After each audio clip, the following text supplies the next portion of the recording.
Alors guys, aujourd'hui nous allons essayer de revenir sur la situation d'une part d'Ugarte et de l'autre de Jadon Sancho. Nous allons également revenir sur nos deux nouvelles recrues, Mazraoui et Délire. Et enfin, comme d'habitude, vous connaissez certainement la musique, parler du reste de l'actualité, s'il vous plaît.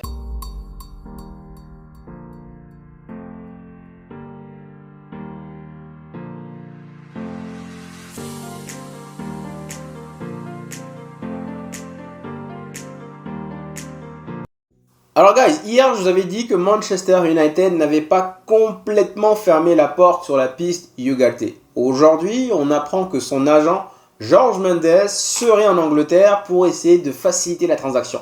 En réalité, il est là pour deux joueurs. Le premier, João Félix, pour aller à Chelsea. Petite parenthèse, combien de joueurs est-ce que Chelsea vont signer? Sincèrement, combien vont-ils signer? L'année dernière, ils ont déjà cumulé je ne sais combien. Cette année, c'est reparti. Déjà de 1, d'où est-ce qu'ils trouvent les fonds? Et de 2, combien de joueurs ils vont signer? Monsieur Karl m'a envoyé une vidéo, entre guillemets, où on voit les joueurs de Chelsea se battre sur un terrain, ils sont tellement nombreux. Bref, on referme la parenthèse. Donc, Jorge Mendes est là pour deux joueurs, donc le premier pour João Félix à Chelsea, et le deuxième pour Ugarte à Manchester United. On apprend également par le journal L'Équipe que, apparemment, le PSG n'aurait pas convoqué le joueur. Quand je vous ai dit, il faut être ruthless.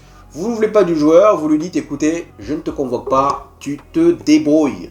Tu te trouves un nouveau club, prends tes clics et tes claques, ciao. Donc clairement, ils n'en veulent pas. Il n'a pas été convoqué, ils n'en veulent pas. Alors pourquoi est-ce qu'ils continuent à insister sur les 60 millions? D'autre part, on apprend également que le PSG serait également intéressé par Jadon Sancho. Maintenant, guys, j'ai pris le soin d'aller regarder l'Instagram de Jadon Sancho. Je n'ai trouvé que des photos de Dortmund, s'il vous plaît. Ça, j'ai regardé ça, je me suis dit, il n'y a pas une seule photo de Manchester United. Il n'y en a pas une sur son Instagram. Il y a plusieurs photos de Dortmund. Donc, est-ce que c'est un message pour nous dire que je ne suis clairement pas content ici? J'ai envie de me barrer, je suis prêt à réduire à mon salaire à néant pour pouvoir partir? Franchement, je me dis que là, on aura forcément une piste dans le cas où ce vendredi contre Fulham, s'il n'est pas convoqué, c'est-à-dire s'il n'est même pas sur le banc, je me dis qu'il y a de fortes chances qu'il parte. Donc, le PSG serait intéressé par Jadon Sancho. Manchester United veut aussi à son tour jouer les gros bas en disant, bah écoute, nous aussi c'est 60 millions.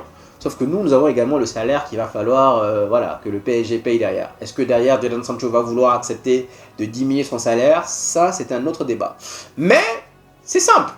60 millions pour Ugarte, 60 millions pour Jadon Sancho, on fait un swap deal, tout le monde est content. Mais encore une fois, c'est le salaire. Les salaires ne sont pas égaux. Donc aujourd'hui, si jamais on fait un swap deal, le PSG quelque part se trouve perdant au change parce que derrière, ils vont devoir encore payer un salaire exorbitant. Alors que nous, on s'est mis d'accord déjà avec Ugarte sur un salaire de 150 000 livres par semaine. Donc, est-ce qu'on peut faire un swap deal? Je ne sais pas. Est-ce que vraiment, réellement, le PSG est intéressé par Jadon Sancho? Les sources disent que oui, mais d'abord que le PSG devrait d'abord dégraisser. Un peu comme nous, on devait le faire. Donc, le PSG d'abord doit vendre quelques joueurs et pourquoi pas, en fin de mercato, on verra si derrière, ils auront les moyens d'aller chercher Jadon Sancho. Mais sincèrement, guys, vous pouvez aller voir, il n'y a pas une seule photo de Jadon Sancho, en tout cas avec le maillot de Manchester United, sur son compte Instagram. Je me dis hallucinant, il n'y a pas une seule. Donc clairement, le mec veut nous faire comprendre qu'il n'est pas heureux. Bon, écoutez, moi je lui dis de toute façon, à la base, sincèrement, moi je lui dis qu'on le vend. Maintenant, je n'ai pas compris pourquoi on nous a dit, ouais, il s'est excusé, on va vouloir le réintégrer. Et là, on est reparti dans un monde de bisounours. Il y en a plein qui l'aiment. J'ai mon cousin d'ailleurs, Omar, qui me dit qu'il aime beaucoup. On n'a jamais dit que c'était pas un bon joueur. Jadon Sancho, c'est un bon joueur. En tout cas, techniquement, il est au-dessus du lot de pas mal. Et je pense qu'il est loin devant. Vous savez qui je parle, bien sûr. Donc, techniquement, il est au-dessus. C'est juste que, franchement, je me dis, aujourd'hui, tu touches quand même un salaire exorbitant de 350 000 livres par semaine. La moindre des choses, je sais pas moi, je trouve ça... mettre des photos de Dortmund, sincèrement, moi, ça me choque. Je trouve ça mal vu, honnêtement, je trouve que c'est mal placé et bon, bref. Donc, Ugarte n'a pas été convoqué avec le PSG. Donc, s'il n'a pas été convoqué, clairement, donc, ça veut dire que le PSG souhaite s'en débarrasser. Le PSG veut lui montrer la sortie.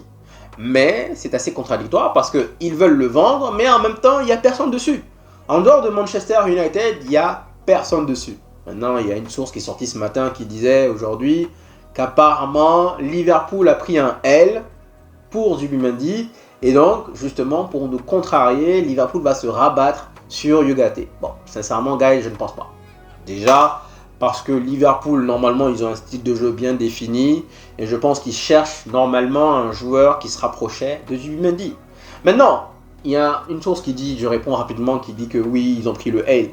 Franchement, pour moi, c'est une question d'argent. D'après ce que j'ai entendu. Je ne suis pas sûr, mais c'est une question d'argent. Il y a plein de fans de Manchester qui ont commencé à s'exciter en disant que oui, voilà, Zubimendi leur a mis un L parce qu'il veut venir à Manchester United. Non, c'est pas ça.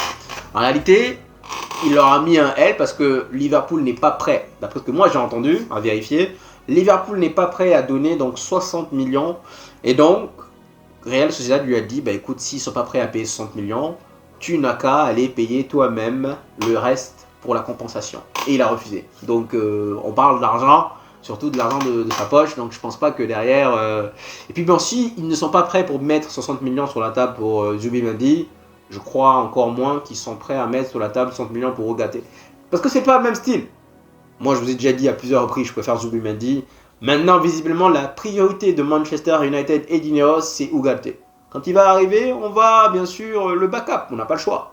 Moi, je préfère Zubimendi, mais s'il vient, je me dis qu'il fera mieux, sincèrement, il fera mieux que Casemiro. Casemiro n'a pas été mauvais lors du dernier match, mais je pense qu'il ferait mieux. Et je pense que, encore une fois, ça va se jouer sur des détails. Vous voyez, est-ce qu'on va pouvoir avoir ce joueur-là va faire la différence pour moi? On va y revenir quand on va faire la vidéo sur le prévisionnel de la saison.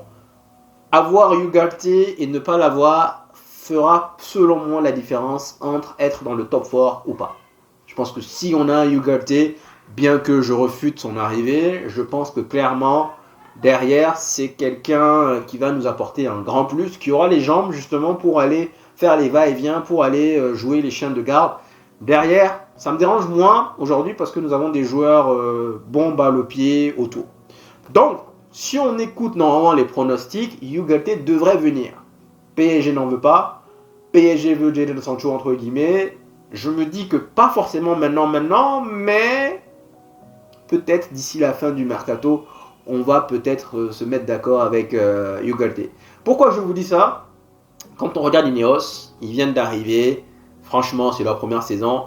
Quelque part, c'est aussi une question d'ego. Il faut qu'on marque le coup. Il faut qu'on montre aux gars que nous sommes là. Et donc, on refuse systématiquement de prendre le L. Alors, je pense que derrière, le PSG et Manchester United vont finir par trouver un accord. C'est un avis personnel. Vont finir par trouver un accord d'ici la fin du mercato pour Ugarte. Est-ce que le PSG veut vraiment Sancho? Ça, c'est une autre question. Maintenant, on verra. Franchement, je me dis que aujourd'hui, Sancho, c'est un bon joueur. Est-ce qu'il va aller être titulaire? Est-ce qu'il va aller passer devant leur joueur Bracola, je crois? Ouais, Bracola. Je ne sais pas. Mais en tout cas, bon, franchement, pour moi, si on arrive derrière à ne pas mettre un centime sur la table, à faire un échange total, complet, 60-60, et puis bon, bah après, le PSG se débrouille avec son salaire, ça sera une pure masterclass. Franchement, encore une fois, en termes de comportement, ne pas avoir une seule photo du club qui te donne à manger, pour moi, honnêtement, je critique fortement. Donc oui, son comportement n'est pas bon. Et c'est la raison pour laquelle je vous ai dit Ruthless, il est peut-être bon. Encore une fois, on revient sur le tableau A, B, C, D. Les C, je vous ai dit, c'est les pires. Les A, ce sont les meilleurs, ils ont la volonté, ils ont la capacité. Les B, ils ont la volonté, mais ils n'ont pas encore l'expérience. Les C, ils ont l'expérience, mais ils n'ont pas la volonté. Ce sont les pires parce que derrière, ils deviennent des virus. Maintenant, est-ce que c'est Tena qui n'exagère pas? Encore une fois, il a fait du favoritisme, il l'a laissé sur le banc. Ça, c'est un débat qu'on ne va pas encore ouvrir. Donc, guys, je pense sincèrement, sur le cas Ugarte, que Ugarte va finalement venir à Manchester. On va voir si je prends le L ou pas. Mais je pense que Ineos va refuser de s'avouer vaincu. Et c'est leur priorité. Et je pense qu'ils vont tout faire quelque part pour aller le chercher. On parlait au début de vendre systématiquement pour aller d'abord acheter. Ils ont marqué le coup en nous amenant et Mazraoui et Delirte alors qu'on n'a pas encore vendu. Donc je me dis que quelque part, ils vont faire le forcing. Et encore une fois, pour moi, ça va faire la différence. Un Ugarte ferait la différence si on rentre dans le top 4 ou non. Alors, où en sommes-nous avec nos deux nouvelles recrues, Delirte et Mazraoui? Ils ont été photographiés ce matin, tous les deux en compagnie de Ten Hag à Carrington. Donc, ils se sont bien entraînés, mais ils se sont entraînés à l'écart, isolés, loin du groupe. Normalement, ils devraient réintégrer le groupe demain. La question maintenant qu'il faut se poser, c'est seront-ils oui ou non sélectionnables pour le match de Fulham? Je sais que hier, je vous ai dit que je voyais Ten Hag titulariser Delirte à 10 milliards de pourcents. Mais en réalité, j'ai oublié un tout petit facteur, un tout petit détail, le permis de travail. C'est-à-dire que là, maintenant, s'ils arrivent à avoir leur permis de travail avant jeudi midi, ils seront sélectionnables. Dans le cas contraire, on va devoir faire 100 et on va devoir attendre jusqu'au match contre Brighton. Normalement, aujourd'hui, nous avons des personnes compétentes. Donc, nous avons Wilcox, Ashworth, qui sont en train de travailler très dur actuellement, justement pour qu'ils puissent avoir leur permis de travail. Donc, normalement, je pense qu'il ne doit pas avoir de problème. Ils devraient être sélectionnables tous les deux. Et donc, je maintiens ma position. Je vois dur comme fer Ten Hag titulariser Delirte contre Fulham. Ensuite, aujourd'hui, nous avons également notre troisième ex-joueur qui met des réserves sur le cas Delirte. Nous avons déjà eu Paul Scholes, nous avons eu également Michael Owen. Et aujourd'hui, c'est Louis Saha qui nous dit qu'il met énormément de réserves sur le cas Delirte. En sachant que derrière, il a été, entre guillemets, chassé de la Juve. Il a été également chassé du Bayern. Honnêtement, quand on regarde le ressenti, sachant, guys, qu'il y a eu une pétition qui a été signée par au moins 60 000 fans bavarois, donc fans du Bayern Munich, qui ont refusé à ce qu'il parte. Donc, encore une fois, si les fans, 60 000 personnes, voient en lui un bon joueur, et par rapport à toutes les statistiques que moi je vous ai données, je crois vraiment dur comme fer qu'il aurait une saison plutôt acceptable. Le seul petit bémol, le seul petit hic sur lequel j'y mets des réserves, et nous tous d'ailleurs, je pense, ça serait surtout les blessures. Maintenant, pour moi, là actuellement nous allons faire un match par semaine, jusqu'à la fin août, un match par semaine, donc cela devrait tranquillement le laisser rentrer dans le bain, de favoriser, d'améliorer sa relation avec Martinez. Ensuite, l'Europa League ne démarre qu'en mi-septembre. Donc on a encore le temps. Pour moi, il ne doit certainement pas se blesser. Non. On va récupérer, on espère bien, les 1000 € d'ici fin octobre. Si il arrive à tenir jusqu'à fin octobre et que derrière, voilà, on espère même d'ailleurs qu'il ne se blesse même pas, mais s'il doit se blesser, franchement, qu'il se blesse après la fin octobre quand on va récupérer les 1000 €. C'est le seul petit bémol, mais sincèrement, guys, avec tout ce que j'ai regardé, avec toutes les statistiques que j'ai vues, en même temps, tous les matchs, tous les attaquants qu'il a affrontés jusqu'à présent, toute l'expérience dont il cumule, pour moi, sincèrement, je me dis, j'ai pas peur. J'ai pas peur, honnêtement. Michael Owen nous dit qu'il estime que Manchester United va finir 7e. Il a parlé du top 4. Ensuite, il a dit que selon lui, Newcastle va finir 5e. Que j'ai oublié ce qu'il va finir 6e. J'ai oublié son pronostic du 6e. Mais en tout cas, nous, on va finir 7e et Chelsea 8e. Donc déjà, nous et Chelsea, alors que pour l'instant, nous sommes les deux équipes qui ont fait le plus fort en termes de mercato, il nous voit 7 et 8e. Bon, j'espère vraiment qu'il a tort. On va y revenir normalement sur notre pronostic de la saison. Maintenant, franchement, je vous dirais 7e, oui, 6e. Si on n'avait pas eu Delirte et Mazraoui, tout va dépendre de 1 des blessures et de 2 également de comment, à quelle vitesse est-ce que Mazraoui, Zerkzee, Delirte, tout ça vont s'adapter. Et est-ce que nous allons avoir Ugarte ou pas? Pour moi, je dirais que nous allons finir à l'heure actuelle, je pense 5e. On va encore y revenir, ça va dépendre bien sûr si derrière on arrive à avoir le cas Ugarte. Mais selon Michael Owen, on va finir 7e. Donc guys, est-ce que vous pensez qu'il a tort? Est-ce que vous pensez que voilà? Encore une fois, pour l'instant, Liverpool n'a pas encore eu de joueurs, mais ils ont déjà de bons joueurs. City reste quand même City, Arsenal reste quand même Arsenal. Ça fait quand même 3 bonnes équipes. On a encore également Tottenham. Donc, ouais, ça va être dur. Ça va être très très dur. Bon, je pense que normalement, Aston Villa a perdu son meilleur joueur, Douglas Luiz. Je pense qu'on devrait finir entre 5e et 4e. Pour l'instant, ça va dépendre bien sûr de comment le mercato va se terminer. Pour en revenir sur le reste de l'actualité, guys, tenez-vous bien car je vais vous raconter certainement la blague du jour. Peut-être la blague du siècle, voire même la blague du millénaire. Hannibal Mejbri est allé voir la direction pour leur dire « J'exige un transfert ». Mais j'ai vu ça, guys, j'ai viré. J'étais mort de rire. J'exige un transfert. Mais la question est, qui t'a dit qu'on voulait te garder?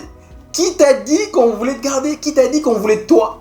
Imaginez-vous, guys, Hannibal Medri, que tout le monde dit, voilà, il faut qu'il parte. C'est lui qui a le culot d'aller voir la direction pour dire « J'exige un transfert ». Mais franchement, j'ai vu ça, guys, je me suis dit « Mais no comment, no comment ». Qui t'a dit qu'on voulait de toi? Dans quel film tu as vu que derrière Manchester United faisait tout pour te garder? Dans quel film? On t'aime bien, tu es trop sanguin déjà.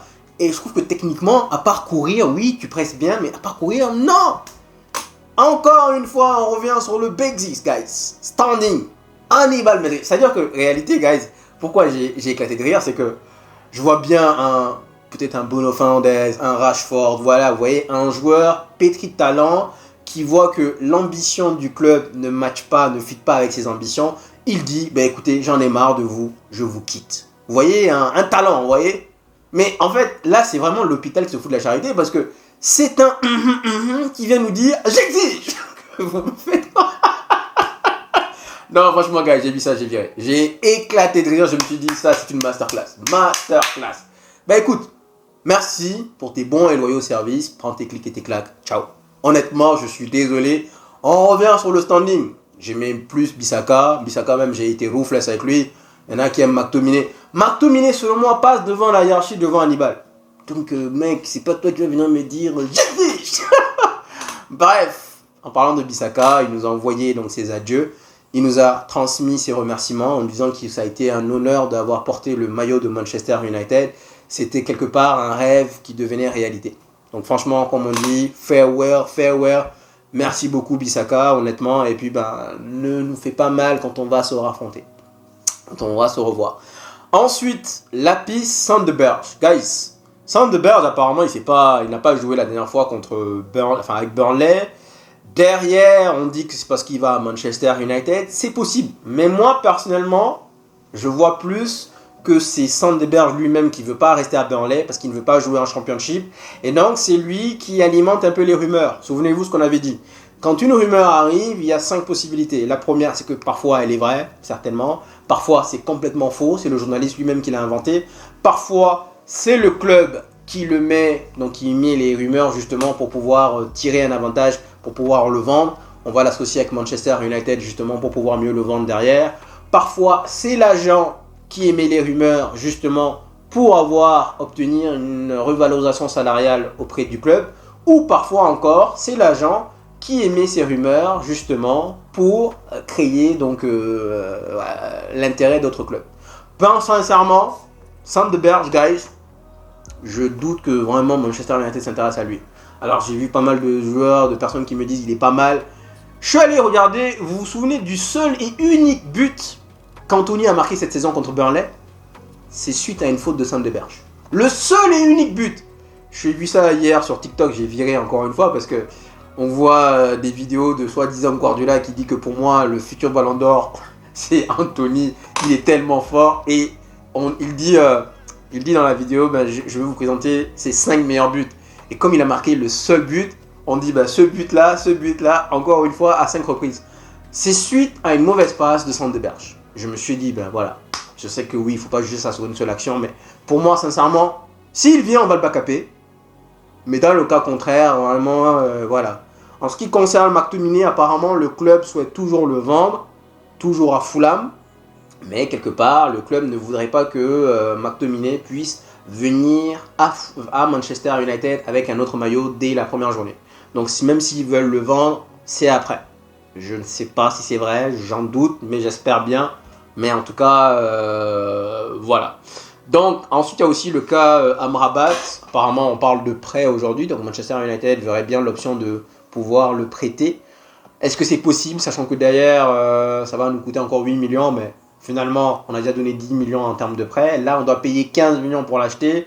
Pourquoi leur donner encore 8 millions? Bon, je comprends pas, on verra si c'est vrai. Mais en tout cas, donc voilà, grosso modo, les différentes rumeurs. Je pense qu'on a fait le tour. Guys, dites-moi si vous estimez que j'ai oublié quelque chose. Comme d'habitude, vous connaissez la musique. Merci infiniment d'être venu ici. Merci. Et donc, merci pour le soutien, guys. Sincèrement, ça fait plaisir. Prenez soin de vous, prenez soin de vos familles et je vous dis à la prochaine. Ciao, ciao.